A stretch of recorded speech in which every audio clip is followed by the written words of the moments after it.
السلام علیکم حاضرین ناظرین سامعین، میں آپ کا میزبان ڈاکٹر شہزاد شمیم اور میرے ساتھ موجود قرآن اسکالر انجینئر محمد طفیل شاد صاحب آج کی اس نشست میں وہ ڈسکس کریں گے عورت کا مقام قرآن کی روشنی میں، اس کا 8واں حصہ، اور اس 8ویں حصے میں وراثت کی تقسیم کے بارے میں بتائیں گے عورت کے لیے، اور جب اولاد نہ ہو اور اگر باپ کی عدم موجودگی میں اس صورت میں ماں کے ساتھ بہن بھائی ہوں تو اس کا کتنا حصہ ہوگا۔ تو گزارش کروں گا استاد محترم سے کہ اس کے اوپر قرآن کی روشنی میں تفصیل فرمائیں۔ السلام علیکم۔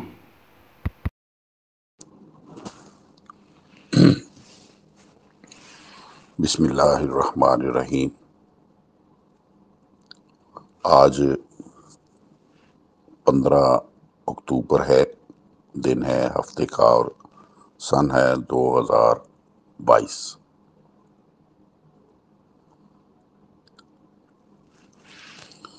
ہمارا موضوع چلا آ رہا ہے عورت کا مقام قرآن کریم کی روشنی میں، تو آج اس کا 8واں حصہ ہے۔ تو سامعین کرام، حاضرین و سامعین، السلام علیکم۔ میں ہوں محمد طفیل شاد۔ آج کی محفل میں، آج کی مجلس میں ہم ذکر کریں گے کہ جو مسئلہ وراثت ہم نے سورہ النساء کی روشنی میں شروع کی ہوئی ہے، اس کے تسلسل میں ہم مسئلہ وراثت کو میں ذکر کریں گے کہ اولاد نہ ہو تو والدین وارث ہوتے ہیں، اور اس کے علاوہ ہم ذکر کریں گے کہ باپ کی عدم موجودگی میں اگر ماں کے ساتھ بہن بھائی ہوں تو بہن بھائی وارث اور ماں ذو الفروض ہوتی ہے۔ تو ہم اپنا سلسلہ جو ہے نا، جہاں ہم نے چھوڑا تھا مسئلہ وراثت کا، وہاں سے شروع ہوتے ہیں کہ مسئلہ وراثت کے ضمن میں میں نے عرض کیا تھا کہ مما تارکا جو ہے یہ ایک قرآنی اصطلاح ہے جس کی وضاحت ہم آج اس محفل میں کریں گے۔ تو جیسا میں نے بتایا ہے آپ کو کہ اولاد نہ ہو تو والدین وارث ہوتے ہیں۔ سورہ النساء کی آیت مجیدہ 11 یعنی 4/11،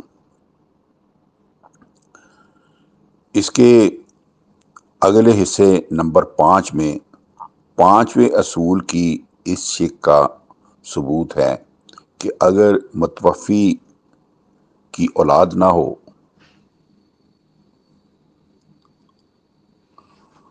تو پھر والدین وارث ٹھہرتے ہیں۔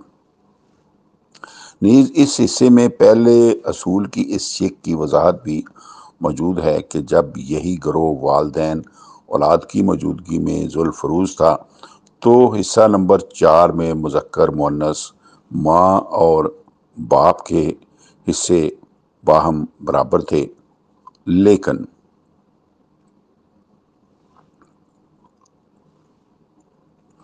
اولاد کی عدم موجودگی میں جب یہی گروہ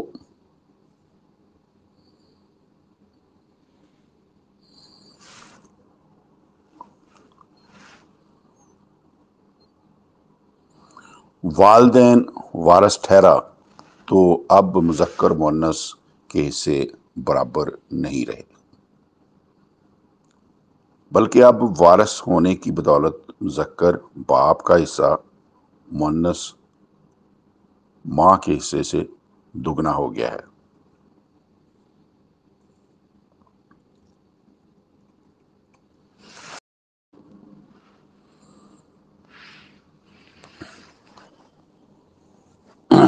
چار بٹا گیارہ سورہ نساء، اس کا حصہ نمبر 5۔ بسم اللہ الرحمن الرحیم۔ فَإِن لَمْ يَكُنْ لَهُ وَلَدٌ وَوَارِثَهُ أَبَوَاهُ فَلِأُمِّهِ الثُّلُثُ۔ پھر اگر متوفی کی اولاد نہ ہو اور اس صورت میں اس کے وارث اس کے والدین ہوں تو اس متوفی کی ماں کے لیے ما تارکہ کا 1/3 حصہ ہے اور باپ کے لیے 2/3۔ تو سامعین کرام غور کیجئے گا کہ ان الفاظ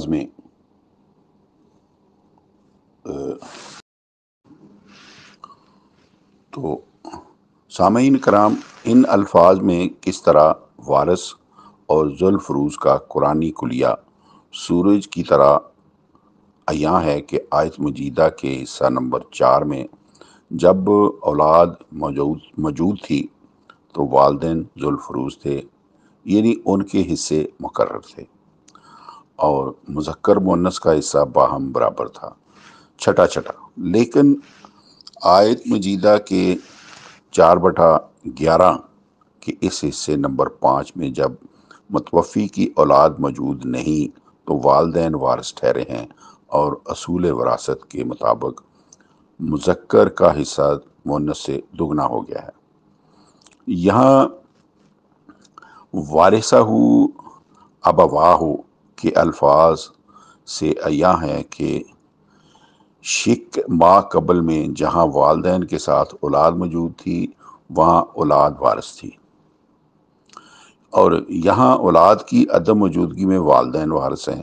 بس اس حقیقت حال کے مطابق سورہ نساء یعنی 4/11 حصہ نمبر 5 کی تقدیر کلام وہ یہ ہے کہ فَإِن لَمْ يَكُنْ وَارِثًا لَهُ وَلَدٌ وَوَارِثَهُ أَبَوَاهُ فَإِن وَارِثَهُ أَبَوَاهُ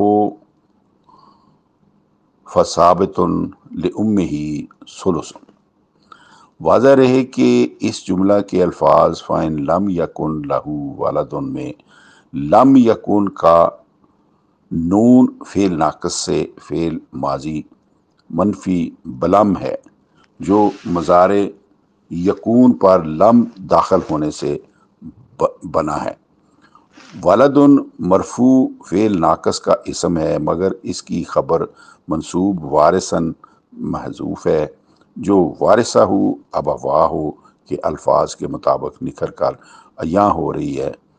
اب اس کی مزید تفصیل کے لیے سامعین کرام آپ اس کی ناوی جو ترکیب ہے وہ بھی ملاحظہ فرما سکتے ہیں کہ فا عاطفہ، ان شرطیہ، لم یکن یہ فعل ناقص ہے، وارثاً فعل ناقص، لم یکن کی خبر محذوف ہے، لہو جار مجرور، ولدن فعل ناقص، لم یکن کا اسم، یہ ساری مل کے تو یہ شرط ہو گئی۔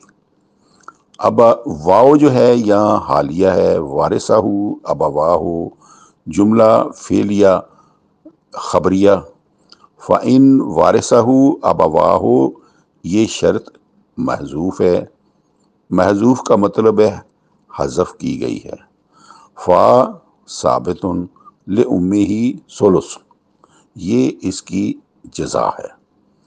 پس شرط جزا مل کر جملہ شرطیہ بر بنائے عطف فا فعل یوں ہی کا مفعول پنجم ہوا۔ اب اس کا ایک چھوٹا سا نوٹ، واضح رہے کہ چونکہ مندرجہ بالا جملہ 4/11 کے پہلے چاروں حصوں میں UC کے الگ الگ 4 مفعول گزر چکے ہیں، اس لیے یہ 5واں مفعول ہے۔ 4/11 کے سابقہ چاروں حصوں کی ترکیب نحوی اپنے مقام پر آگے ہم بیان کریں گے، جہاں اس پوری آیت مجیدہ کی ترکیب نحوی پیش کی جائے گی۔ یہاں حصہ نمبر 5 کی ترکیب الگ پیش کرنے کی غرض یہ ہے کہ قارئین کرام، سامعین کرام پر عیاں ہو جائے کہ فعل ناقص لم یکن کی خبر وارثاً محذوف ہے، جس کا اظہار لازمی ہے، کیونکہ پورے جملہ 4/11 حصہ نمبر 5 میں فعل ناقص لم یکن کی خبر مظہر مذکور نہیں۔ اب میں نے بیان کیا تھا کہ ہم یہ بھی ذکر کریں گے، اب وہ ٹاپک آ گیا ہے کہ باپ کی عدم موجودگی میں اگر ماں کے ساتھ بہن بھائی ہوں تو بہن بھائی وارث اور ماں ذوالفروز ہوتی ہے۔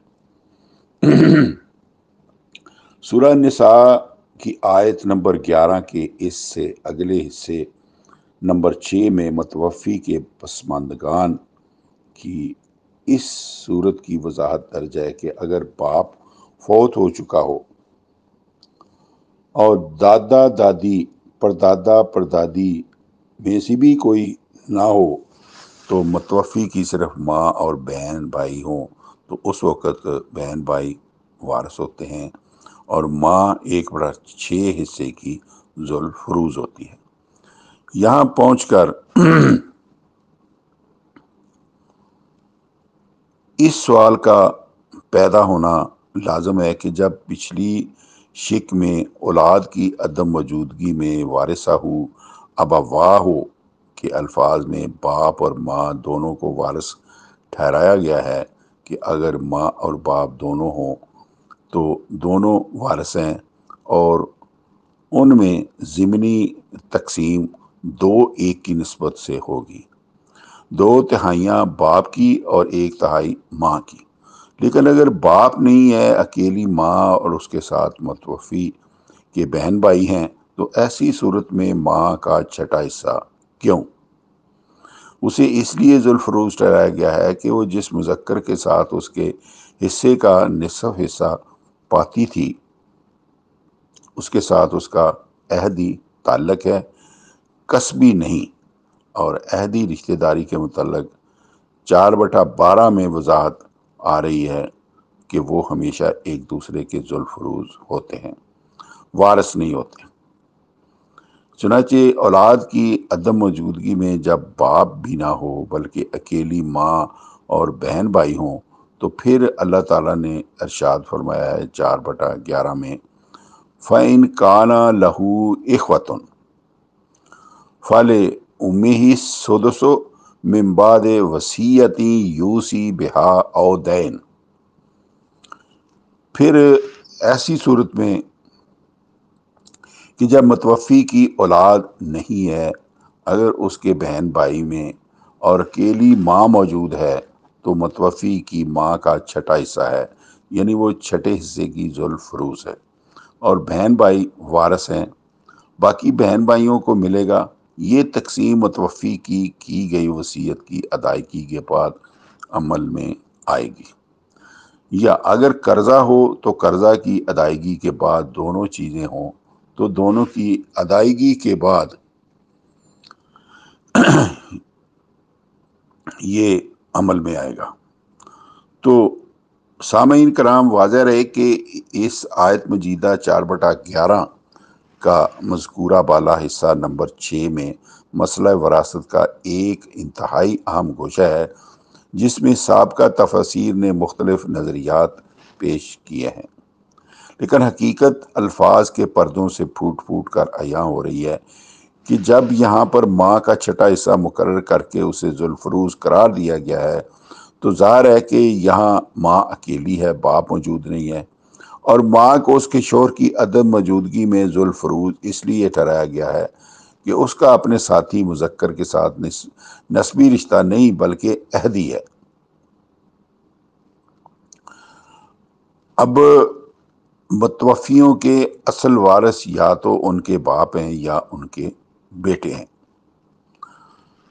4/11 سورہ نساء کے 7ویں اور آخری حصے میں اکیلی ماں کے عدم وارث ہونے یعنی شوہر کی عدم موجودگی میں ذوالفروز ٹھہرنے کی وجہ بیان کرتے ہوئے کہ ارشاد ہوتا ہے کہ مرنے والوں کے اصل وارث یا تو ماں باپ ہیں یا بیٹے ہیں۔ ماؤں کا تعلق چونکہ اپنے ساتھی اصل وارث مذکروں کے ساتھ عہدی ہے، یعنی میاں بیوی کا، اس لیے جب وہ اکیلی ہوں تو 1/6 حصے کی ذوالفروز ہوتی ہیں۔ لیکن بیٹیوں کا تعلق چونکہ اپنے ساتھی اصل وارث مذکروں کے ساتھ نسبی ہے، یعنی بہن بھائیوں کا، اس لیے وہ اکیلی بھی ہوں تو انہیں وارث ٹھہرایا گیا ہے۔ آیت مجیدہ 4/11 کے آخری حصے میں اس عوامی تصور کو بھی بأنداز مخصوص باطل ٹھہرایا گیا ہے کہ نفع صرف بیٹوں سے پہنچتا ہے، بیٹیوں سے نہیں۔ اس تصور کے متحد زمانہ قبل نزول قرآن کے معاشروں نے بیٹیوں کو والدین کے ترکہ سے محروم قرار دے رکھا ہے۔ یہ صرف قرآن کریم کا ہے جس نے بیٹیوں کو حق وراثت دلایا اور کہہ دیا کہ تم نہیں جانتے کہ تمہارے باپوں اور بیٹیوں میں سے نفع کے لحاظ سے تمہارے لیے کون اقرب ہے۔ سورہ نساء کی 4/11 حصہ نمبر 7۔ آباؤکم و ابناؤکم لا تدرون ایہم اقرب لکم نفعا فریضۃ من اللہ ان اللہ کان علیما حکیما۔ حقیقت یہی ہے کہ تمہارے باپ، تمہارے بیٹے تمہارے اقرب ہیں، یعنی اصل وارث یہی ہیں، لیکن تم نہیں جانتے کہ ان میں نفع کے لحاظ سے تمہارے لیے اقرب کون ہے۔ ممکن ہے کہ تمہیں بیٹوں کی بجائے بیٹیوں سے نفع حاصل ہو، اس لیے یاد رکھو کہ مندرجہ بالا سب حصے اللہ تعالیٰ کے مقرر کردہ ہیں۔ یہ سب حصے علم و حکمت کے مطابق ہیں، کیونکہ انہیں متعین کرنے والا اللہ تعالیٰ صاحب علم و حکمت ہے، بہت بڑھ کر جاننے والا اور بہت بڑھ کر حکمت والا ہے۔ تو سامعین کرام، آیت مجیدہ 4/11 جو ہے نا وہ یہاں ختم ہوئی۔ اس کے 7 حصوں کی تفصیل جو ہے وہ پہلے 6 اور یہ اب 7واں، اس کی تفصیل میں آپ کے سامنے بیان کر چکا ہوں۔ 6 شقیں بیان کی گئی ہیں۔ 7واں آخری حصے میں متوفی کے اصل ورثاء بتائے گئے ہیں، مرنے والوں کے باپ یا بیٹے جن سے نفع کی امید کی جاتی ہے، لیکن ہو سکتا ہے کہ باپ ترکہ کی بجائے قرضہ چھوڑ جائے اور بیٹے فائدے کی بجائے نقصان پہنچا رہے ہوں، اور برے وقت یا بڑھاپے میں بیٹی خدمت گزار ثابت ہو۔ چنانچہ آیت مجیدہ 4/11 کے آخری جملہ میں ان اللہ کان علیما حکیما کے الفاظ میں وضاحت جو ہے کر دی گئی ہے کہ آیت زیر بحث کے 6 حصوں میں ورثاء اور ذوالفروز کے جو الگ الگ حصے مقرر کیے گئے ہیں 100% علم و حکمت کی اساس پر قائم کیے گئے ہیں۔ تو سامعین کرام، آج کی محفل میں بس اتنا ہی، تو آئندہ ہم انشاءاللہ مزید تفصیل جو ہے نا وہ بیان کریں گے۔ تو وما علینا الا البلاغ، فی امان اللہ۔ اسی کے ساتھ ہی آج کی نشست عورت کا مقام قرآن کی روشنی میں اس کا 8واں حصہ اپنے اختتام کو پہنچا۔ جلدی انشاءاللہ اگلے حصے کے ساتھ آپ کی خدمت میں حاضر ہوں گے۔ پاکستان زندہ باد۔